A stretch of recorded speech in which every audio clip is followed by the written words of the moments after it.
We are live for Beyond the Game, episode number 22. I am loving this podcast. Seems like you guys are as well. If you don't know who I am, hi, my name is Eric Michael. I've sold over $5 million in sports cards. And as I'm speaking to date, we have helped over 2,000 people make a side income by buying and selling sports cards. And I got into sports cards when I was 17 years old. I'm from a town called Wayne, New Jersey, and I had a friend introduced it to me. I was able to use it to pay for school. It changed my life, and I'm on a mission to use it to help as many people as humanly possible because I truly do think it is the safest, most predictable, fun way to make an extra few $1,000s a month on the side. But we have some things to talk about here. I have a bunch to talk about. So, I guess I'll start off with this. So, if you were watching my last podcast, I was so high on the Tennessee Titans beating the Green Bay Packers. I was like, Malik Willis stinks. Will Levis is going to turn it around. The Titans have a very good defense. They're home. They're desperate. I could not have been more wrong. I guess I underestimated how bad Will Levis actually is and the power of coaching. And this kind of brings me to like what I want to center this podcast around today. And it's the power of coaching. Look at Malik Willis. This guy was an absolute tire fire in Tennessee. He couldn't throw a ball accurately. And he goes to Green Bay. I forget his stats, like 13 for 19. I don't know. I lost a bunch of money on the game. I kind of want to forget about it. But Matt LaFleur, the guy's an amazing coach. There's a reason every quarterback he coaches is good. And there's a reason, if you ever look at some teams like the Browns or the Jets, they never have good quarterbacks. It's because they never have the right coaching. So I couldn't have been more wrong about that. But it has not been a good start to the NFL season. I've been keeping track of my units, and I'm down 8 units. But I have some picks. I'll start this podcast off with my top 3 picks for this upcoming Sunday. So pick number 1, and the one I like the most, are the Chiefs are going to play the Chargers in Los Angeles. I love the Chargers +7. Taylor Heineke, pretty good backup. I don't know if Justin Herbert's going to play or not.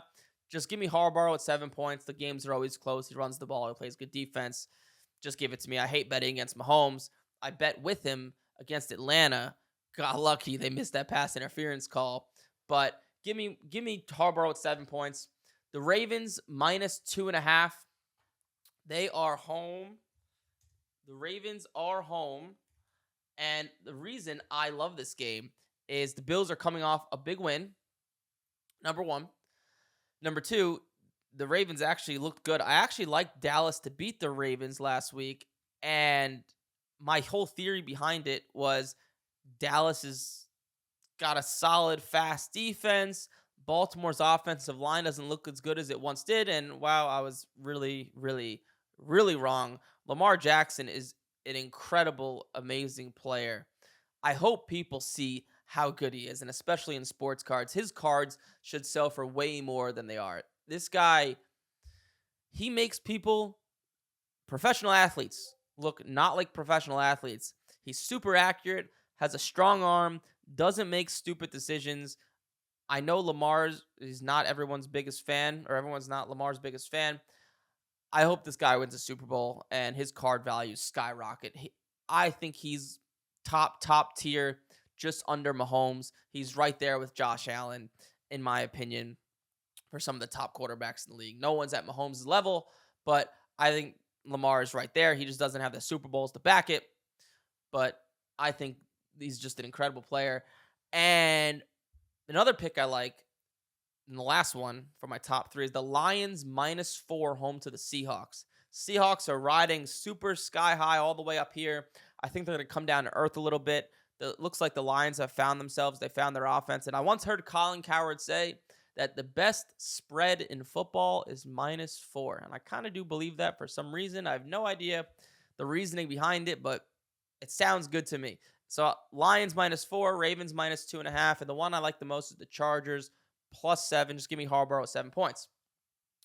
So those are my picks and some stuff that happened throughout the week that I think is interesting. So I had somebody email me. This is interesting. I think this sums up humanity here. So I had somebody email me that your coach told me I have to have $2,000 to invest. If not, he couldn't help me. He can't help me. So this is a scam. Okay.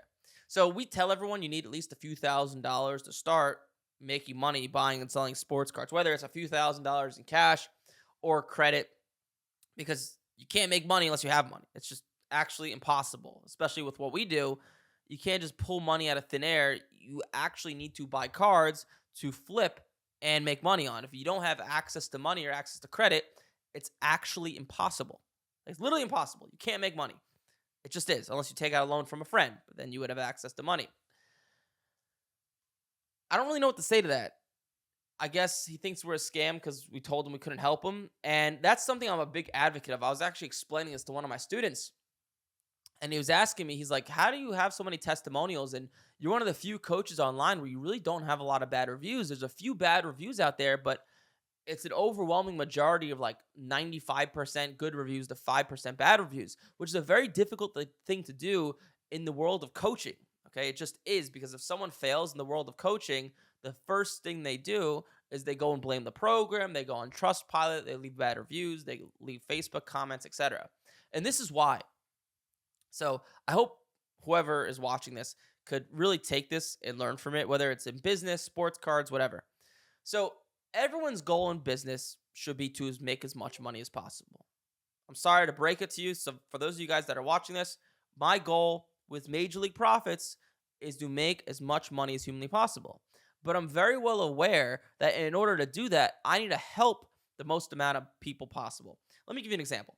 So there have been, hundreds and hundreds of people that have wanted to work with us, but we had to tell them no because maybe they didn't have enough money, or we could just see they weren't a good culture fit, because someone could have money, but if they don't have the right mindset, we can't help them, because they could pay us money to join the program, sure, but if they're not going to make money, I don't want that person in the program. And contrary to what a lot of you guys might think, I run all these Facebook ads and I post all this content to sell as many people as possible. It's actually not true. My intention is to make as many people as successful as possible, because the way we make a lot of money is through referrals, word of mouth, testimonials, and that is a strong standing business, right? When people talk good about your business just comes to you. And I'm very well aware that even if someone has, let me give you an example. Even if someone has $20,000 and they want to spend it right now, but if they have a bad mindset, and when I say bad mindset, I mean they don't listen, they just want to make money tomorrow, they don't understand that this is an actual skill you need to learn. If they don't understand all those things, we don't want to work with them, because sure, they'll pay us money to join the program, it will make a short-term dollar, but in the long term, it's actually going to cost our business much more money, because that person's probably not going to be successful. And if you get a lot of people like that in your program, negativity spreads 10 times faster than positivity, okay? So that person is going to go on Trustpilot, BBB, and leave all sorts of bad reviews. And we have a few bad reviews, and it's because we let people in the program that probably shouldn't have been in the program. If I knew the type of mindset they would have had, I would have never let them in, but we did. And, mistakes happen. Like, you can't see everything for what it is. But it's actually interesting because within our program, not to make this whole podcast about the program, but I just think some of this stuff is interesting, how like people work and humans work. So something we struggled with is, so we have so many student wins, right? People are making money every single day with sports cards. It's relatively easy. It's not that difficult to make money with sports cards. And what we discovered is a lot of the students within our program didn't like to post their wins. They didn't like to post their wins in our Discord or our Facebook group or give us good reviews. However, the people with bad experiences, the few that have had bad experiences, they go right away and just go crazy. And it goes back to what I just said, that negativity spreads 10 times faster than positivity. In high school, how when someone got cheated on, that rumor, or I guess it's not a rumor, it was the truth, but if someone got cheated on, it just spread like a wildfire throughout your high school. But if someone volunteers for charity, nobody cares. As fucked up as that is to say, no one cares. It doesn't spread. And that's why, if you ever watch the news, especially where I'm from in New Jersey, so we watch the New Jersey and New York City news, and just news in general, 99% of it is negative, especially like in New York. Like, this person got stabbed in the subway, this person's a criminal. It's all bad. And there's like one good thing for every 10 bad things. The reason they do that, like Fox News and CBS and CNN, and this is not to get into politics to say one news station is better or worse than the others. I'm not that political. But the reason they do this is because Fox is a business, okay? They know the more people that watch the news means the more viewers they could have, which means the more they could charge for their ads. That's how these news stations make a lot of their money. It's through ads. And the more people watching, the more they could demand.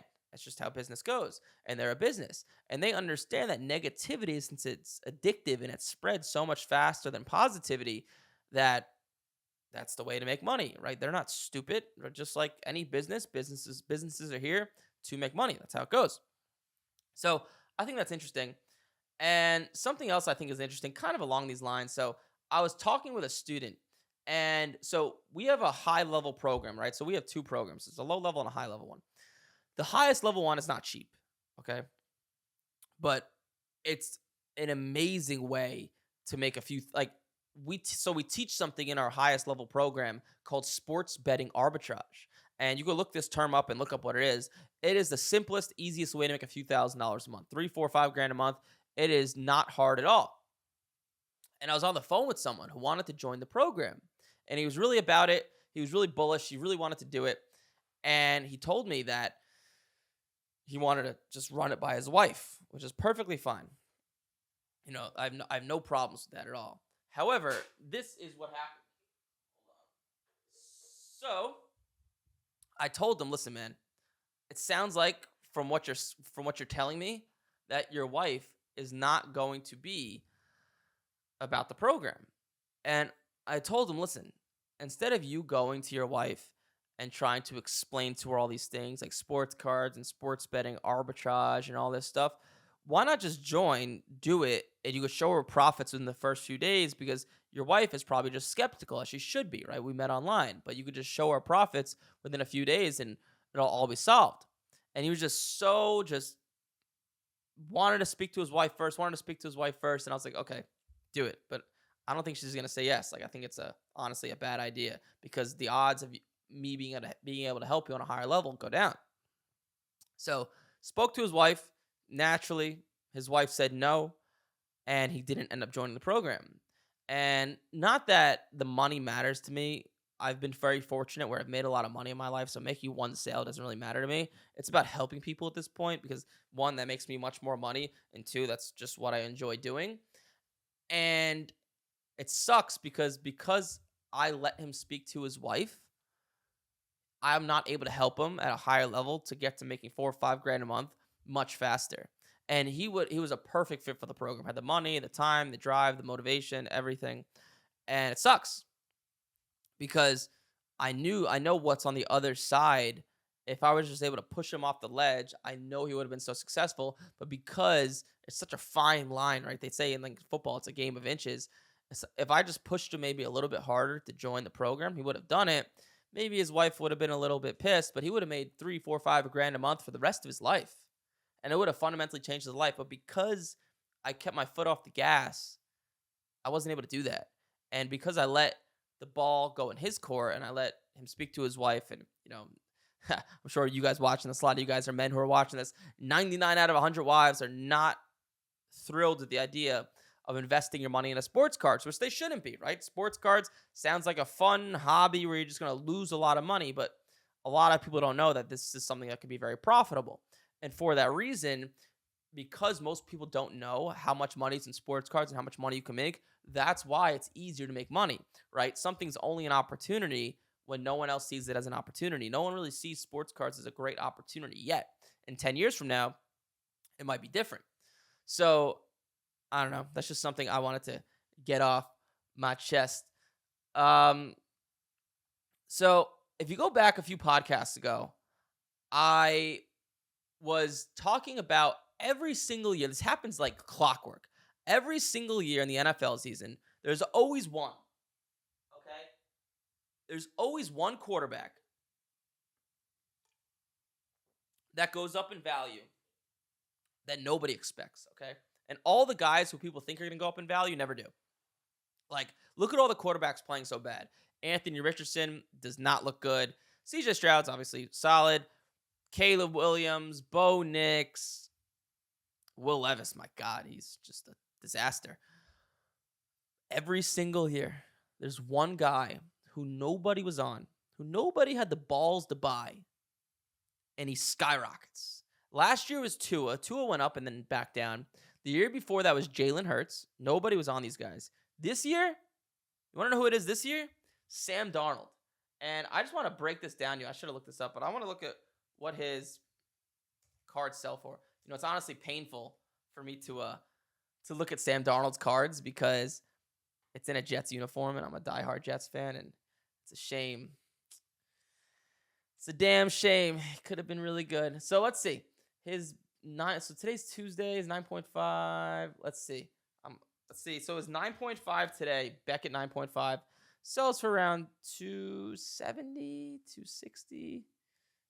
Yeah, it was like 180 to 200. So Sam Darnold's almost doubled, but there hasn't been a lot of sales yet. So you're going to see his value this coming week about double.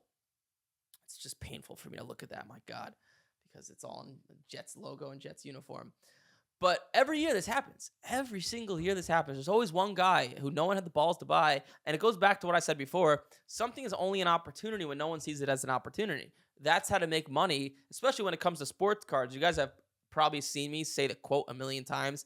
Be fearful when others are greedy, and be greedy when others are fearful. For example, the way I like to make money in sports cards is buying guys when no one else is on them at their low point in the offseason or towards the end of a season. Like if you look behind me, I have a few baseball cards of, like, for example, Jackson Churio and James Triantos. Jackson Churio is a little hot right now, but no one's buying baseball, okay? And, like, being, ballsy when no one else has the balls, that's the way to make a lot of money, especially when it comes to sports cards.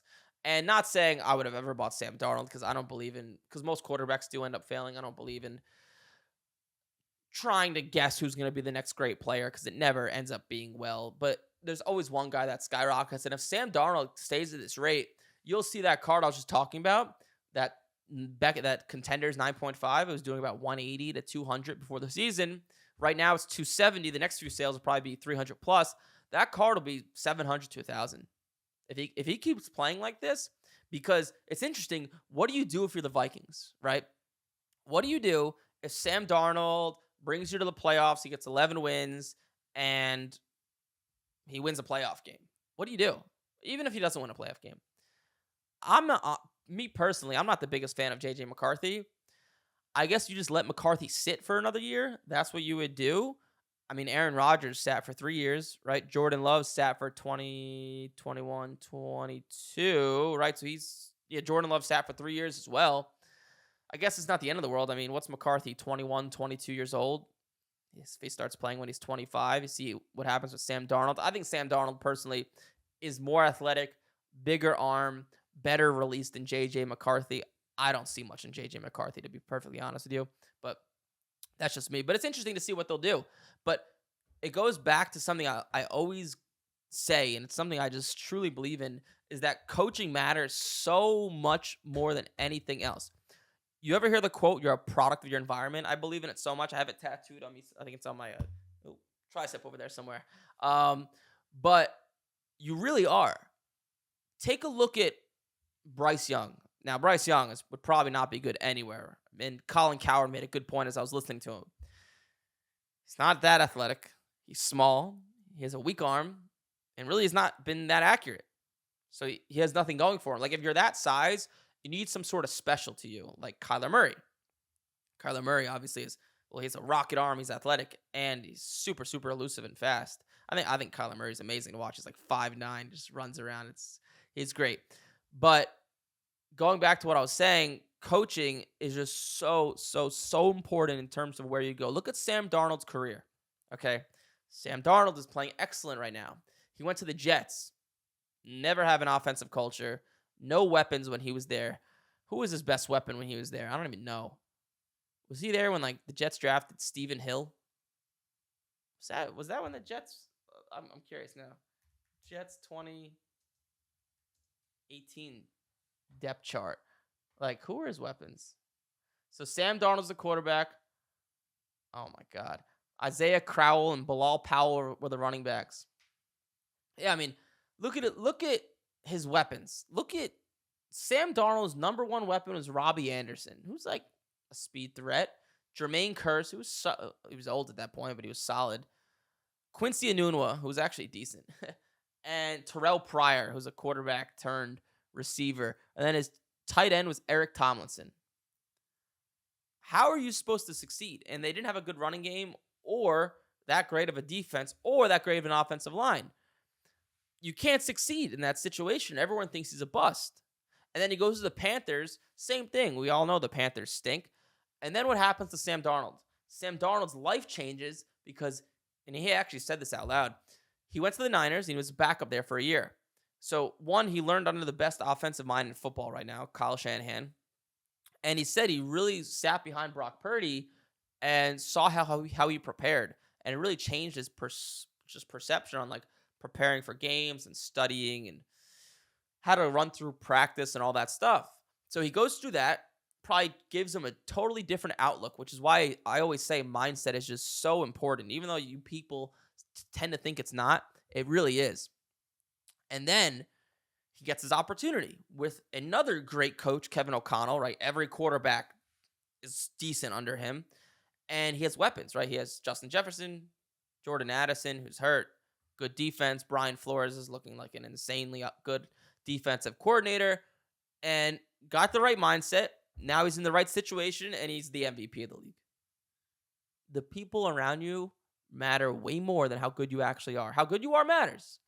But the situation you're in matters so much more. Like if you're married to somebody that is holding you down and is negative, you're probably not going to achieve your goals and be successful in life, right? You're a product of your environment, and that's truly what it means. So I find that interesting. And moving on to some other things. So this is like one of the most degenerate things I'm ever going to say. So you guys want to know how I made a lot of money with sports cards? And this is, I'm not recommending to do what I'm about to say.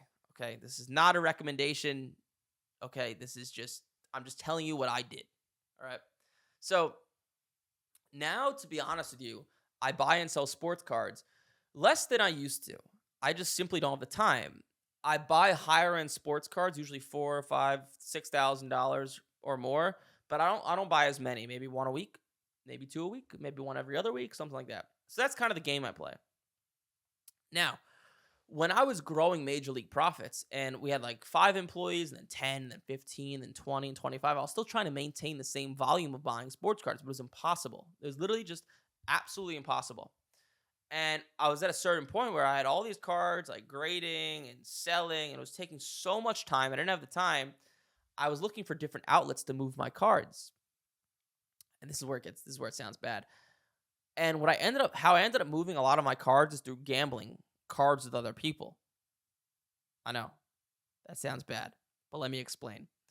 So, for example, let's say I have a card. Let me think of a card I've had. Let's say I have a card that's $500 of CJ Stroud, and I get it graded, and now it's worth $1,200. Right now, if I had a card of CJ Stroud, what I would be looking to do is moving it into baseball and trading into baseball. Now, this takes some time, right? You need to post a card or go to card shows and go back and forth and negotiate with people. However, I know a ton of people in the sports card world, and a lot of these people are gambling degenerates, kind of like myself, if you haven't noticed. And what I started doing with a lot of people is gambling my cards. So, for example, I would take this card of CJ Stroud that I bought for $500 and was worth $1,200 now, and I would gamble it versus a Bowman Chrome Jackson Holiday card of the same value. And let's say I would take the Lions -4 and the other person would take the Seahawks +4. I know it sounds bad, but at the end of the day, it mathematically speaking, it ends up being the same thing as trading the cards. And actually, I got pretty lucky. I was probably hitting like 60% of the time.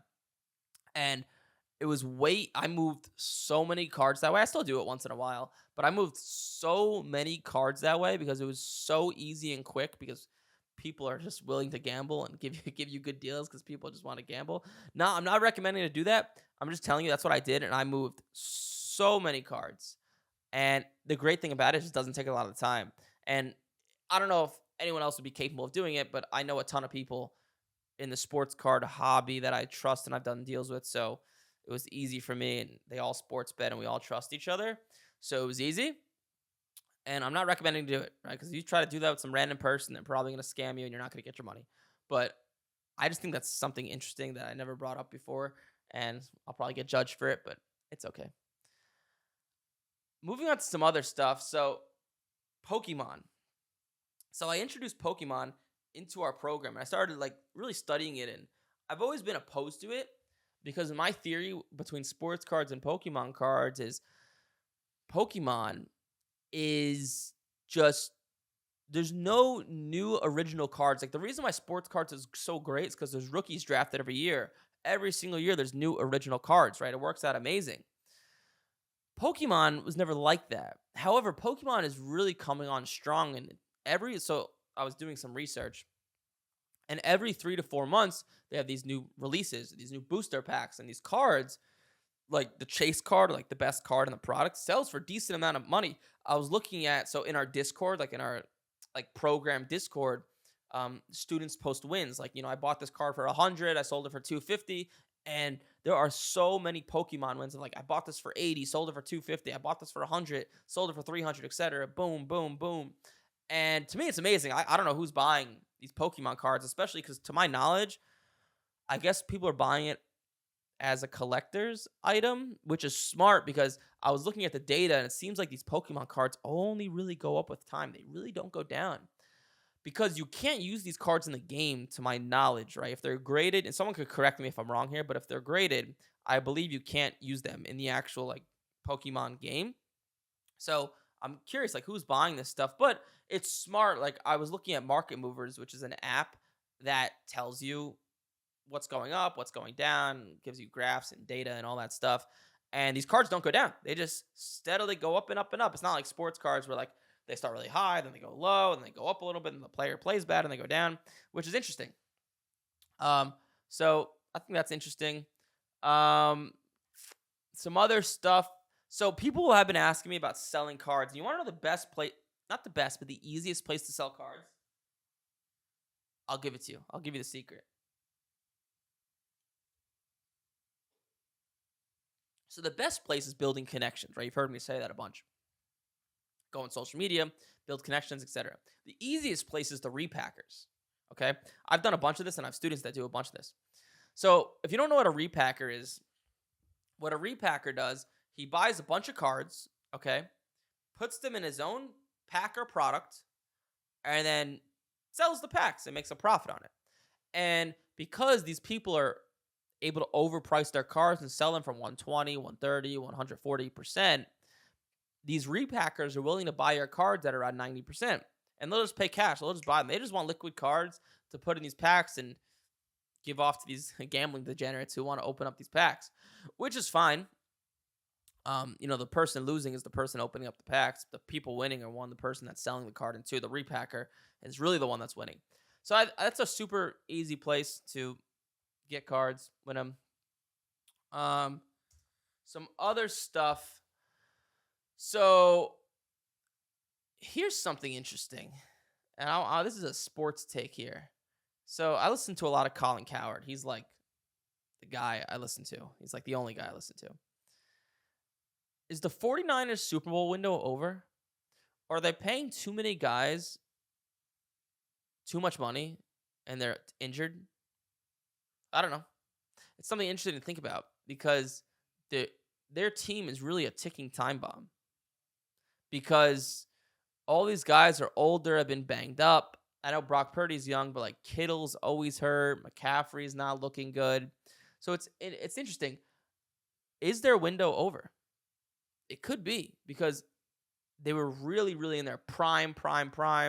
They in both Super Bowls they outplayed the Chiefs, and they lost. It's interesting. Is it over? I think the best pick for the Super Bowl this year, it's tough. I'm still going to stand by my original prediction. I'm not including the Jets in here because I'm biased. The Ravens versus the Lions. And I think the Lions will take it. That's my prediction. The Lions just look really good. But I don't know. Is it over? I think it could be. And now on to some questions. So these are comments I actually took from like my YouTube, Instagram, etc. So Summer Claim says, "Hey man, I'm about to break into my collection. What's the best way to find out what they're worth? I've been following you on YouTube. I was going to see if you can give me a hand. I got some really cool stuff from hockey, basketball, baseball." So, well, Summer Claim, that doesn't give me much information, I guess, but the best way to do it. So first, you want to be looking for cards that are to be graded. Okay, because like grading cards is the easiest way to make money. And what I would do is, so I don't know what years your cards are from. If you said I'm breaking into my collection, it sounds like your cards are from like the 80s and 90s. So a lot of those cards are going to be worthless. It depends on the condition. So it's like if these cards from the 80s and 90s are in good condition, you could make a substantial amount of money. If they're not, they're probably worthless. Just to give you an example, like any card from the 90s of Jordan could be worth $5, but as a 10, it's $500. So it just depends on the condition. I really need to see it. If you want to send me a picture on Instagram, Summer Claim, you definitely could.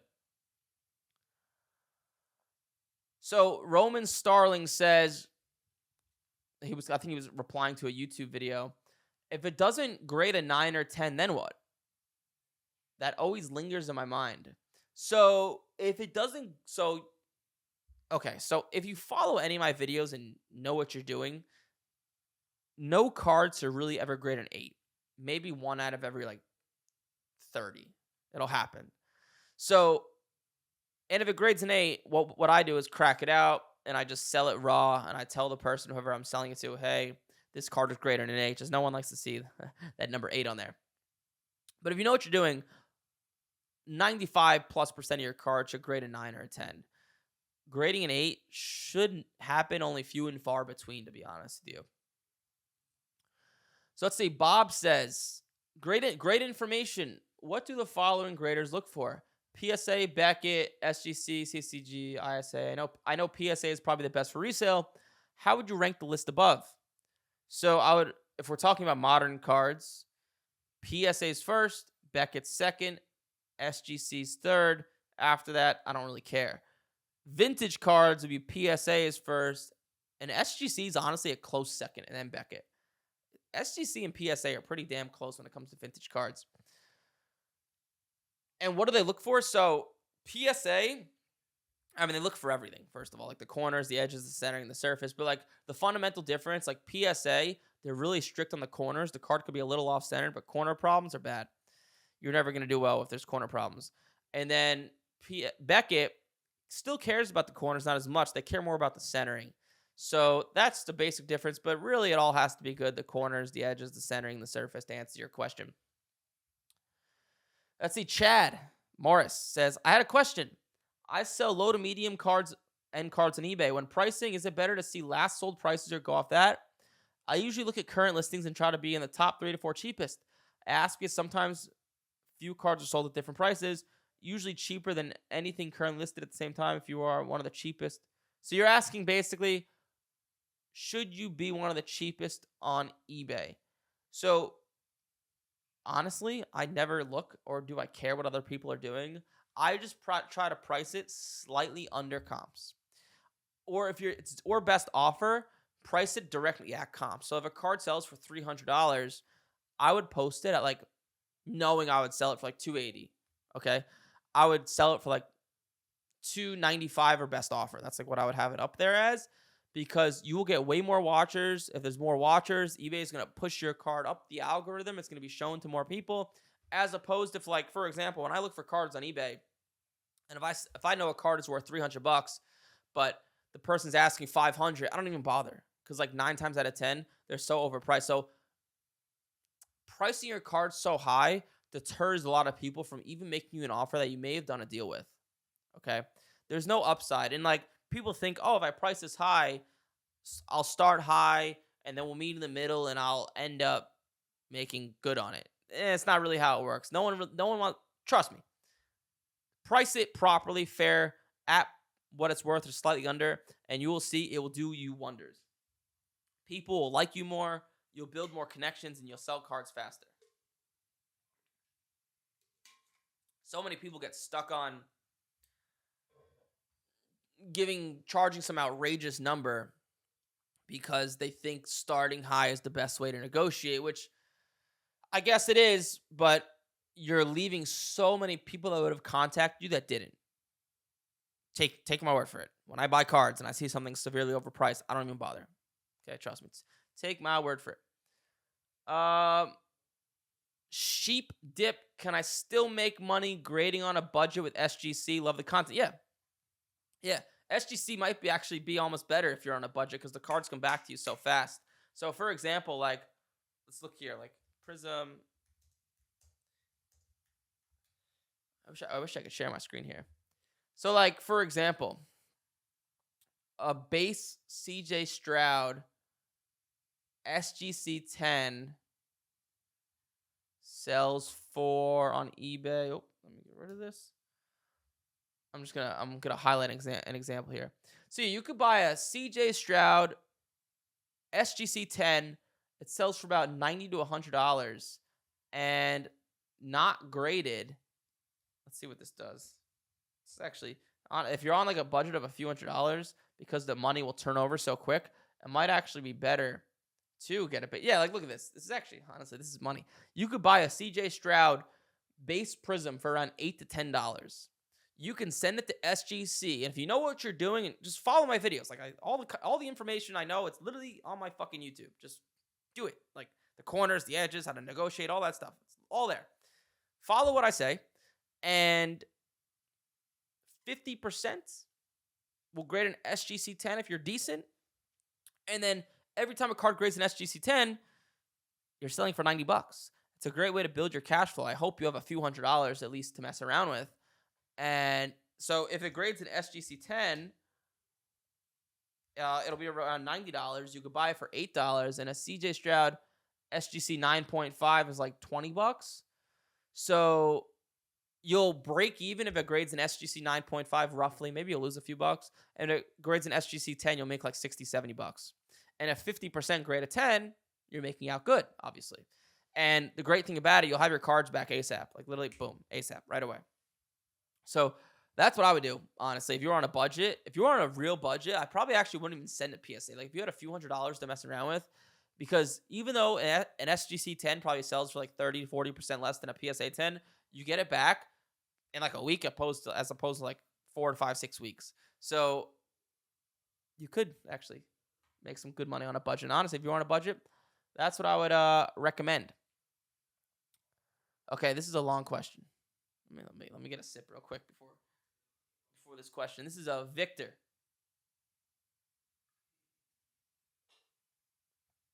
So, hey Eric, Victor John here. I'm in need of some of your infinite wisdom. It refers the PSA and the amount of money that I need to represent the cards that I'm prepared to submit for grading. First of all, I would love it if you had a contact person whom I can deal with at PSA. I am very untrusting, especially with my cards, and I could use a bit of guidance.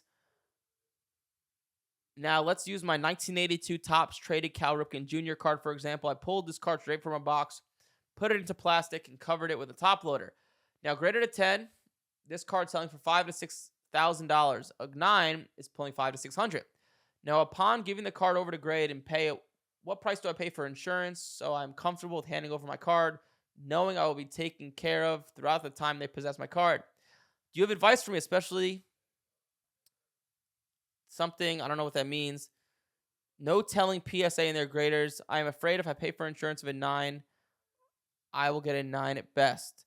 Do you have experience with any cards that give you a 10, but maybe you paid for the insurance of a 9 or even an 8? Wow, that was a lot. Okay, and some of that was English, some of that wasn't. I tried to read that the best I could.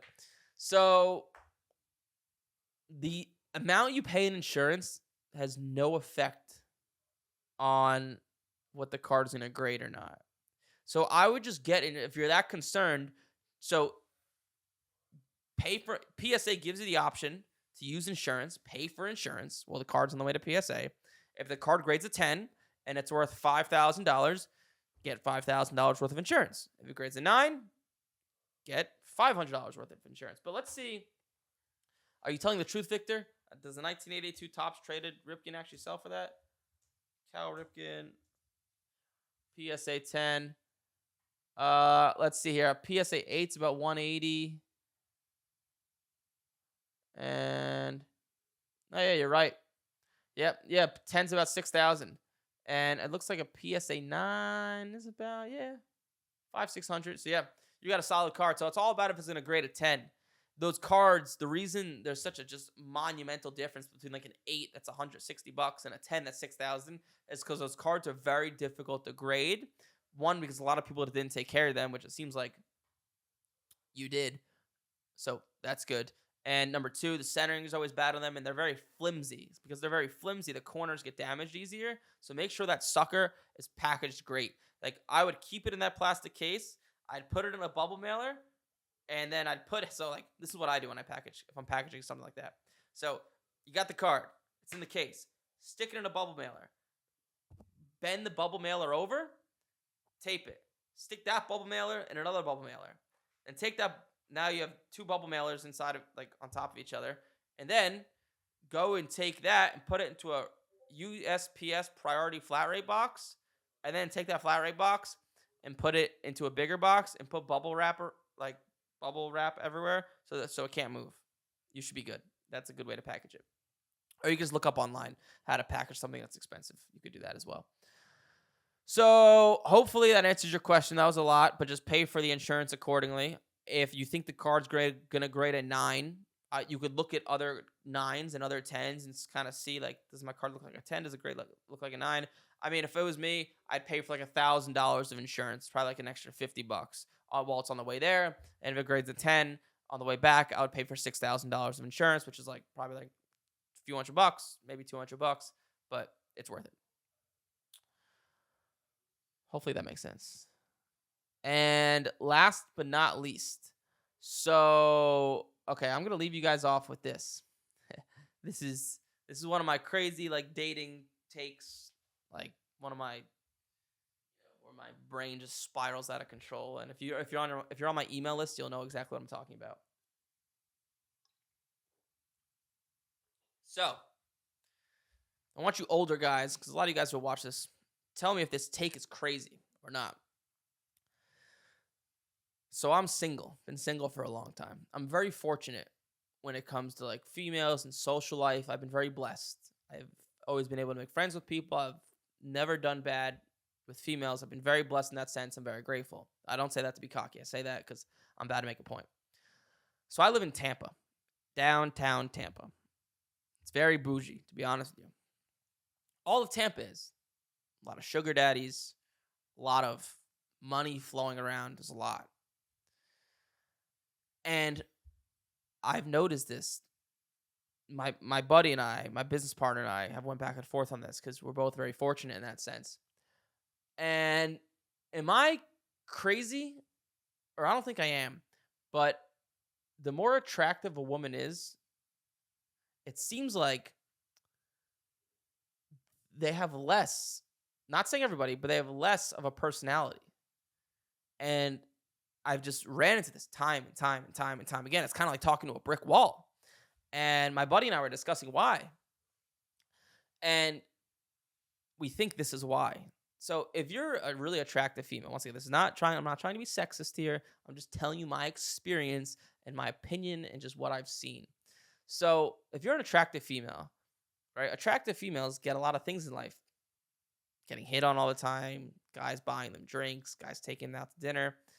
And over time, especially being in Tampa, it probably gives you some sort of, like, ego or, like, puts you on some sort of pedestal. Because I've noticed that a lot of these attractive females just, man, some of the things they say are just brutal. Like, I was in the pool. Oh my God. This is actually the best one. This is the best story I got. So I was in the pool. I live in this luxury high rise, and there was a party at the pool. There were a few birthday parties up there at the same time. Tons of attractive females. It was great. There was one in particular, absolutely beautiful.